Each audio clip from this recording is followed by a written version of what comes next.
कर्मेत् रियानि शम्यम हास्ते मनसा स्मरन् इंद रियार्तान् विमूढात्मा मिथ्याचार ஷ ஹுஸ்யதே.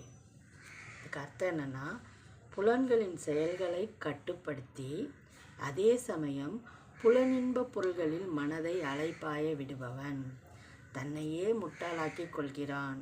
அவன் போலி மனிதன் என்று அழைக்கப்படுகிறான். அதாவது நீங்கள் பார்ப்பீங்க, பெரிய ஞானி மாதிரி இருப்பாங்க, மேக்கப்லாம் பயங்கரமாக இருக்கும், அப்படியே ட்ரெஸ்ஸு அவங்க போட்டிருக்கிற காஸ்டியூம்லாம் பார்த்தா பெரிய ஞானம் பெற்ற மாதிரி இருப்பாங்க.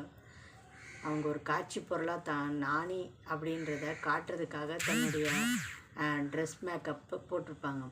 ஆனால் அவங்களோட உண்மையான உணர்வு கிருஷ்ண உணர்வாக இல்லாமல், இப்போ தன்கிட்ட ஒரு 1000 பேர் வந்துட்டாங்க, நம்ம பேசுகிறத கேட்டுட்டாங்க அப்படின்னோனையும் அவங்கள மயக்கிறதுக்காக அவங்க பேசுகிற வாசகமே தவிர உண்மையான கிருஷ்ண உணர்வு இல்லை. ஏன்னா அவங்க உண்மையான கிருஷ்ண உணர்வுனா என்ன? புலன்களை கட்டுப்படுத்தி அடக்கி அதன் இது பண்ணணும், அந்த பொருள்கள் மீது மயங்கக்கூடாது, நமக்கு இது தேவையில்லாதது அப்படின்னு அவங்க தன்னை உணரவே இல்லை. உணராத போது இன்னொருத்தவங்களுக்கு எப்படி உணர வைக்க முடியும்? தான் உணர்ந்ததை தான் இன்னொருத்தவங்க நீங்கள் உணருங்கன்னு சொல்ல முடியுமே தவிர அந்த உணர்வை கூட கொடுக்க முடியாது. இப்போ சூடு எனக்கு பட்டுருச்சு, இல்லை சுவை எனக்கு தெரியுது அப்படின்னா நான் தான் அதை உணர முடியும். அவங்களுக்கு சூடு பட்டுருச்சு, சுவை தெரியுது, அதை நான் உணர்ந்துட்டேன் நீங்கள் சொல்ல முடியுமா? உங்களுக்கு அப்படி ஏற்படணும்.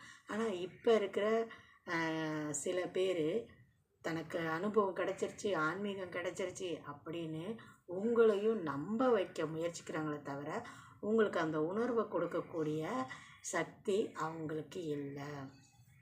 இதைத்தான் இறைவன் சொல்கிறாரு. போலி மனிதராக அவன் நடிக்கிறானே தவிர அவனுக்கும் அந்த உணர்வு ஏற்படலை.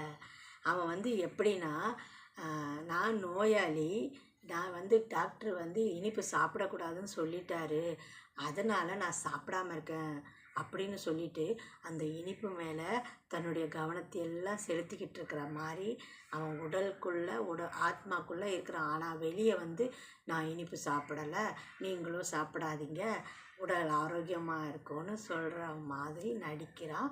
இந்த ஞானம் பெற்றன்னு போய் சொல்கிறவன். நீங்கள் தான் உணரணும், நீங்கள் தான் அந்த தத்துவத்தை ஏற்றுக்கணும், அதுக்கு நீங்கள் ஆன்மீகத்தை கடைபிடிங்க. அதை கடைபிடிக்கிற போலி ஆள்களை